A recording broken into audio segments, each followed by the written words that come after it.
रत्नागिरी जिल्ह्यात जिल्हा परिषद आणि पंचायत समिती निवडणुकांचे वारे जोरात वाहू लागले आहेत. अर्ज सादर करण्याची उद्याची शेवटची तारीख असून त्या पार्श्वभूमीवर उमेदवारांची अर्ज दाखल करण्यासाठी मोठी लगबग सुरू आहे. आज चिपळूणमध्ये ठाकरेंच्या शिवसेनेकडून ढोल ताशांच्या गजरात जोरदार शक्तीप्रदर्शन करत उमेदवारांनी आपले अर्ज दाखल केले. यावेळी आमदार भास्कर जाधव तसेच शिवसेनेचे प्रमुख पदाधिकारी उपस्थित होते. उमेदवारांनी निवडणूक अधिकाऱ्यांकडे आपले अर्ज सादर केले. अर्ज दाखल करण्यापूर्वी ठाकरेंच्या शिवसेनेने भव्य शक्तीप्रदर्शन केले.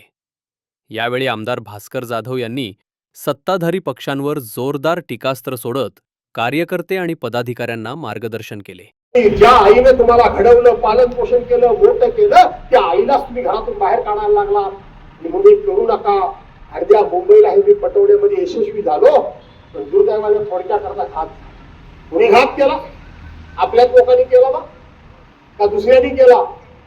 सगळेच्या सगळे 84 मध्ये 64-67 लोक हे बाहेर आपल्याला सोडून गेले.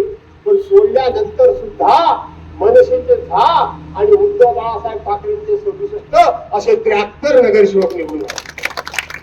सगळे सोडून गेले होते. याचा अर्थ मुंबई मधला मराठी माणूस संपलाय म्हणून म्हटलं जात होतं. आज सिद्ध झालं की मुंबईमध्ये आजही मराठी माणसाचाच आवाज आहे, हे लक्षात ठेवा. म्हणून आपल्या तालुक्यामध्ये, आपल्या मतदारसंघामध्ये आपलाच आवाज ठेवायचा. आपला ठेवायचा का नाही ठेवायचा? घालला पाठी उभे सगळे का रात्रीत काही गडबड करायला कुठं काय?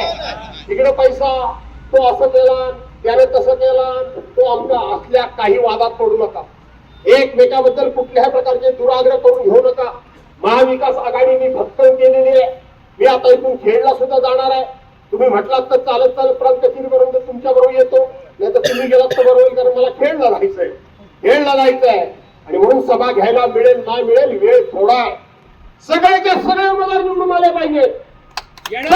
सगळे